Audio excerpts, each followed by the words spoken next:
সামনেই 25শে ডিসেম্বর বড়দিন, যীশুখ্রিস্টের জন্মদিন। বড়দিন একটি পবিত্র ধর্মীয় অনুষ্ঠান।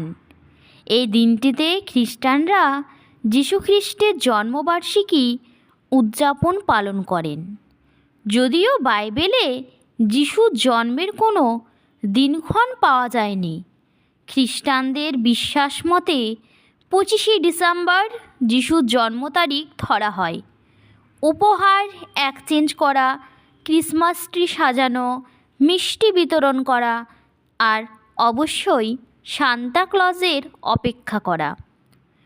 যিশু ছিলেন একজন ইহুদি ধর্মপ্রচারক, যিনি খ্রিস্ট ধর্মের কেন্দ্রীয় ব্যক্তিত্ব হিসেবে গণ্য হন। তিনি নাসরতের যিশু নামেও অভিহিত হন। যিশুকে প্রদত্ত উপাধি খ্রিস্ট নামে খ্রিস্ট ধর্মের নামকরণ করা হয়েছে।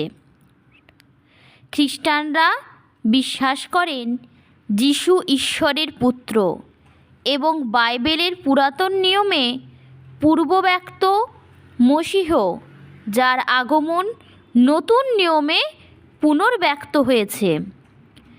আদি বাইবেল অনুযায়ী 25শে ডিসেম্বর যীশুখ্রিস্টের জন্ম হয় এবং তখন থেকে এই দিন যীশুখ্রিস্টের জন্মদিন হিসাবে ধরা হয়। যদিও বা প্রাচীন ইউরোপ মহাদেশের নানা বিদ্রোহের মধ্যে লেখা নানান বই থেকে এর তারিখ আলাদা মনে হয়। যিশু একজন ঐতিহাসিক ব্যক্তিত্ব ছিলেন। যিশুকে প্রায়শই রাব্বি সম্বোধন করা হয়েছে।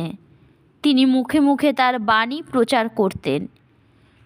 বাপ্তিস্মকর্তা যোহন তাকে বাপ্তিস্ম করেছিলেন এবং রোমান প্রিফেক্ট পেন্টিয়াস পাইলেটের আদেশে তাকে ক্রুশবিদ্ধ করা হয়েছিল। আধুনিক যুগে সাধারণভাবে মনে করা হয় যে যিশু ছিলেন একজন রহস্য উদ্ঘাটিত ধর্মপ্রচারক এবং তিনি ইহুদি ধর্মের মধ্যেই একটি সংস্কার আন্দোলনের সূত্রপাত ঘটিয়েছিলেন। যদিও কয়েকজন বিশিষ্ট গবেষক মনে করেন যে যিশু আদৌ রহস্য উদ্ঘাটনবাদী ছিলেন না। ঈশ্বরের ইচ্ছা পালনের শ্রেষ্ঠ পদ্ধতি কী তা নিয়ে যিশু ইহুদি ধর্মীয় কর্তৃপক্ষের সঙ্গে বিতর্কে অংশ নিতেন, রোগীদের রোগমুক্ত করতেন, নীতিগর্ভ কাহিনীর মাধ্যমে শিক্ষা দিতেন এবং শিষ্য সংগ্রহ করতেন। যিশুর অনুগামীরা বিশ্বাস করতেন যে তিনি মৃত্যুর পর পুনর্জীবন লাভ করেছিলেন এবং তারা যে সমাজ গঠন করেছিলেন তাই পরবর্তীকালে খ্রিস্টীয় চার্চে পরিণত হয়।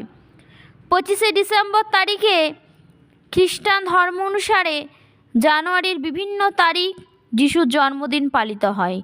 এটি একটি ছুটির দিন এবং এটি বড়দিন বা ক্রিসমাস নামে পরিচিত।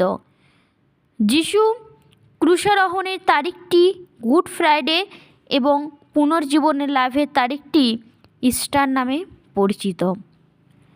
খ্রিস্টানরা বিশ্বাস করেন যে বিশ্বে যিশুর একটি স্বতন্ত্র গুরুত্ব রয়েছে।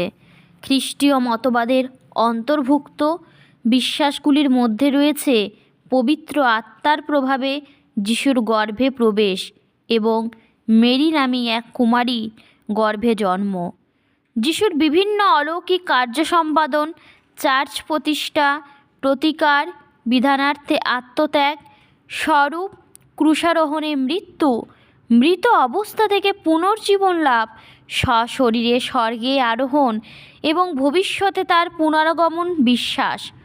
অধিকাংশ খ্রিস্টানই বিশ্বাস করেন যে যিশু ঈশ্বরের সঙ্গে মানুষের পুনর্মিলন ঘটানোর শক্তি রাখেন।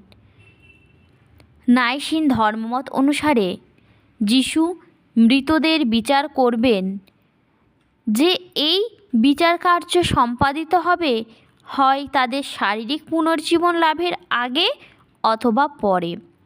এ ঘটনাটি খ্রিস্টীয় শেষ বিচারবাদে যিশুর দ্বিতীয় আগমনের সঙ্গে যুক্ত।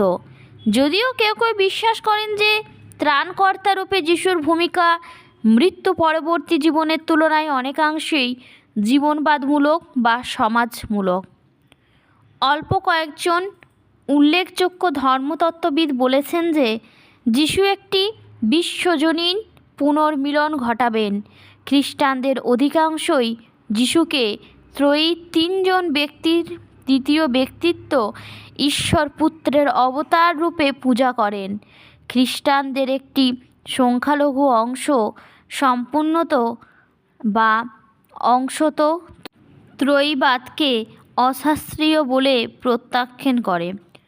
ইসলাম ধর্মে যিশুকে ঈশ্বরের তথা আল্লাহর গুরুত্বপূর্ণ একজন নবী বা মসীহ বলে মনে করা হয়। মুসলমানেরা বিশ্বাস করেন যে যিশু ছিলেন শাস্ত্র আনয়নকারী নবী তথা রাসূল। তিনি কুমারী গর্ভে জন্মগ্রহণ করেছিলেন, তবে তারা যিশুকে ঈশ্বর পুত্র মনে করেন না। কুরআন অনুসারে যিশু নিজে কোনো দিনও নিজে ঈশ্বরত্ব দাবি করেননি। মুসলমানদের মতে যিশু ক্রুশবিদ্ধ হননি, ঈশ্বর তাকে সশরীরে স্বর্গে তুলে নিয়েছেন। ইহুদি ধর্ম বিশ্বাস করেন যে যিশুই সেই মসীহ যার সম্পর্কে ভবিষ্যদ্বাণী করা হয়েছিল।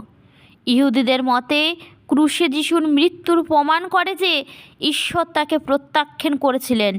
তারা যিশুর পুনর্জীবন লাভের ঘটনাটিকে একটি খ্রিস্টীয় কিংবদন্তি মনে করেন। আশা করছি যিশু খ্রিস্টের জন্ম সম্পর্কে জেনে আপনাদের ভালো লেগেছে। যদি আপনাদের ভালো লেগে থাকে অবশ্যই আমার চ্যানেলটিকে সাবস্ক্রাইব করে দেবেন এরকমই নতুন নতুন গল্প পাওয়ার জন্য। আমার আজকের ভিডিওটি এই পর্যন্তই থাকলো। আপনারা ভালো থাকবেন, সুস্থ থাকবেন। আমি নেক্সট ভিডিও আপনাদের জন্য খুব শীঘ্রই নিয়ে আসব।